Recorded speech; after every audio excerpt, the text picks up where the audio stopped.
Good evening, my family. So temperatures are dropping. We're looking at 26 degrees tonight. I had just baked earlier today a beautiful loaf of Pullman bread. I am going to show you how I slice this bread. I'm going to show you, some of you had asked me the guide that I'm using to slice my bread. And then I am going to be making a beautiful tomato bisque. Now this isn't just some ordinary tomato bisque. Years past, we went to a place called the Medieval Times, and it was actually, it was like a Renaissance thing that we went to. There was entertainment and dinner, and they served the most amazing tomato bisque I had ever tasted. I got the recipe, and that is what we're going to fix tonight. Using some homemade bread. Hubby's going to have the low carb bread, and I'm going to serve that with just a nice creamy grilled cheese sandwiches. So I'm going to show you how to make this soup. This will be a short video. In the meantime, let's first show you the bread and then we'll move on. Okay, so this is the bread guide that I went and got. It folds up on these ends as I turn it around here. And then this piece here guides where I could put the butt end of my loaf to it. I have anywhere from ultra thin or thin slices, medium slices, and then large slices. So these are the large, and I'm actually going to flip this around. I'm going to find the middle section, which starts right here. This is the normal sizes. And I'm going to go up to right here on my slices. So I got 1, 2, 3, 4, 5, 6 slices in my bread before I move it over. So I'm going to just show you right quick how to do this. Okay, y'all, so I'm going to try it with this knife. I have my mark right here. So I'm actually going to cut. This is my end piece. Well, I'm actually going to pull it over here. I'm going to pull right here. Come right down that bread line. And the reason I got this, y'all, is because I really stink at cutting even lines in my bread. So I needed this badly. So I pull one piece out, put it aside, and then do my next piece right here. And this will show you,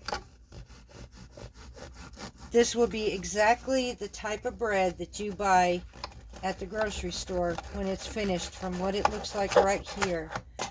This is amazing. Yep, this is perfect. I don't have to worry about it no more. So here's the perfect slice of bread, just like you get at the grocery store. So I'm going to go ahead and finish the rest of these, and we're going to start with our soup.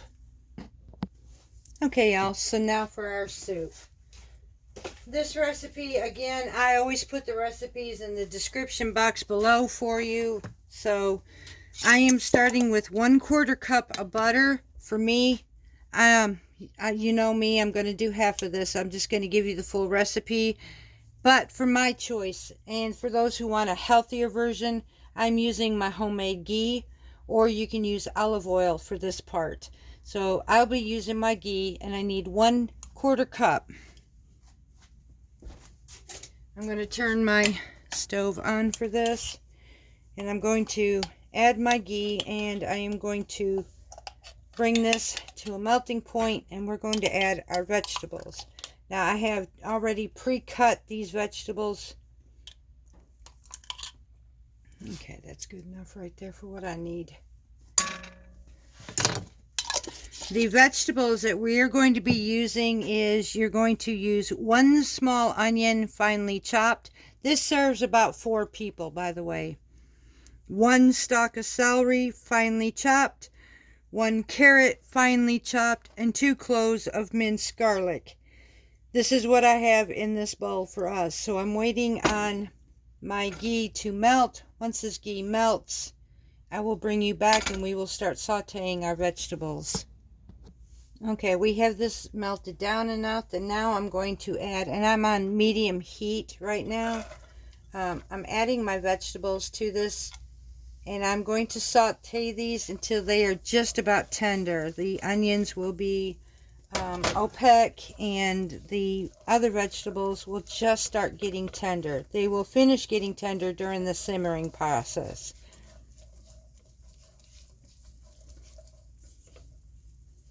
So I'm just going to go ahead and let these simmer, and we will be right back. Okay, y'all, so I went and started getting our vegetables tender, and because I do not want to put an emulsion blender in this pot, I went and processed my vegetables. You can do this immediately if you want, or you can wait later until your vegetables are really soft. But I went and blended ours up, so because I want this blending in my soup to where it's smooth. I'm now going to be adding 4 cups of chicken broth.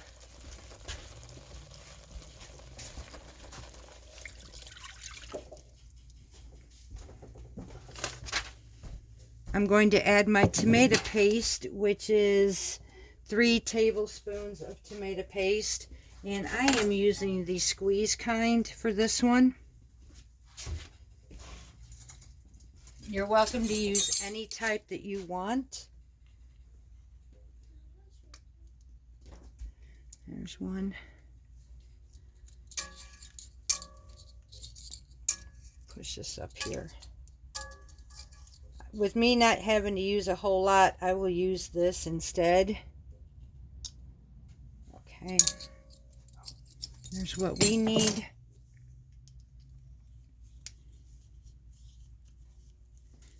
Okay, now this also calls for 3 tablespoons of all-purpose flour. Now, you can add that in here if you want, or you can omit it. I am doing this for a diabetic, so I am omitting that. And at that point, you would add your flour during the time that you were sauteing your vegetables. Now I'm going to be adding my 1 can of fire roasted diced tomatoes, drained. So I'm going to drain these and be right back. Okay, so we added our fire roasted tomatoes in here. Now we're going to be adding our sugar. It calls for 3 tablespoons of sugar. Again, I'm working for a diabetic, so I'm going to be using a substitute. You can leave this out if you like to.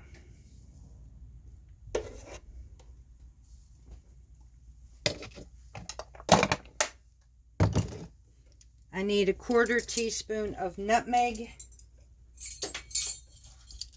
Just a pinch of this basically. And then you're going to use heavy whipping cream later, and then salt and pepper. So right now I'm just going to mix all this together. I'm going to bring this up so that I can bring it to a boil, and then I'm going to simmer this for about 15 minutes to make sure all the vegetables are nice and soft. Once that happens, we will be back and we will take this at that point and smooth it out really good. I may still need my emulsion blender, so I'll probably put this in a bowl and then put it back in here. So once I get this simmered down, after the 15 minutes, we will be back. Okay, y'all, so this has been simmering now, and I'm going to be adding some salt and some pepper to this. This is to taste.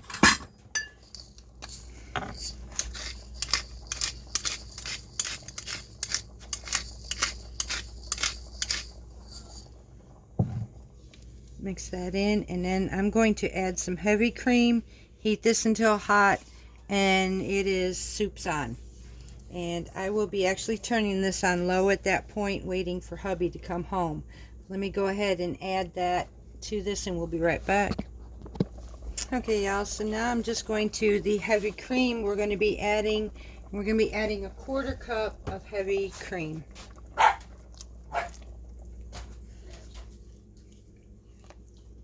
And that's it.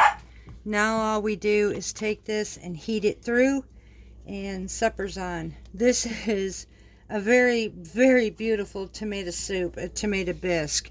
Now when you go to serve this, you can serve this with whole leaves of basil, or dried basil in here to give it more of a profound flavoring. Basil will up its flavoring immensely, so I usually add some fresh basil to ours. So I hope you enjoyed this. It's a cold night. I am going to set this aside, keep this warm while hubby gets ready to come home from work. I will make our grilled cheese sandwiches out of our fresh baked bread. And this is about as close as comfort and beautiful food as you can get. And y'all, there was no preservatives. It was all homemade. So until next time, I love each and every one of you dearly. I hope you enjoyed this, and we'll see you again real soon from Parton's Heritage Homestead.